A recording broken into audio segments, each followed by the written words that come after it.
PM Modi Varanasi से तीसरी बार चुनाव लड़ रहे हैं। वाराणसी लोकसभा सीट से पीएम मोदी ने पहली बार साल 2014 में चुनाव लड़ा था। वाराणसी लोकसभा सीट पर 1 जून को वोटिंग होगी और 4 जून को नतीजे आएंगे।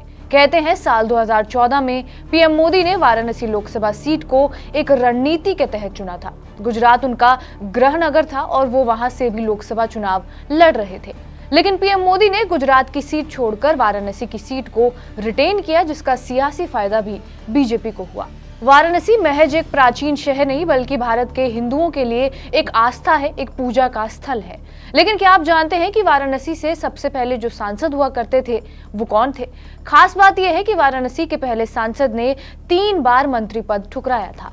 वाराणसी सीट पर पहला लोकसभा चुनाव 1952 में हुआ था और तब ठाकुर रघुनाथ सिंह ने जीत हासिल की थी। ठाकुर रघुनाथ सिंह स्वतंत्रता सेनानी और बड़े विद्वान थे। कहा जाता है कि वो संस्कृत भाषा के भी बड़े जानकार थे। ठाकुर रघुनाथ ने अपना पहला चुनाव 3 लाख वोटों के अंतर से जीता था। ठाकुर रघुनाथ साल 1952, साल 1957 और 1962 के लोकसभा चुनावों में जीत हासिल किए थे।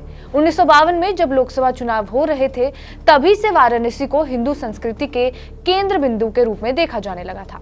1962 के भारत चीन युद्ध के बाद जब देश के पूर्व प्रधानमंत्री पंडित जवाहरलाल नेहरू का निधन हुआ था, उसके बाद वाराणसी लोकसभा में समाजवादी राजनेताओं की एंट्री हुई।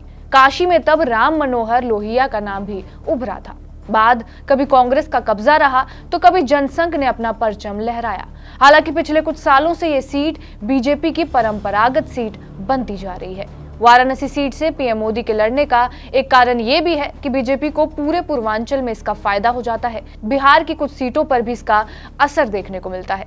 पूर्व प्रधानमंत्री चंद्रशेखर, कमलापति त्रिपाठी, मुरली मनोहर जोशी जैसे दिग्गज भी इस सीट का प्रतिनिधित्व कर चुके हैं। अब एक बार फिर इस सीट से पीएम मोदी मैदान में है। बहरहाल आपका इस वीडियो पर क्या कुछ कहना है हमें कमेंट बॉक्स में जरूर बताएं। बाकी देश और दुनिया की तमाम बड़ी खबरों के लिए बने रहे हमारे साथ टीवी 9 डिजिटल पर।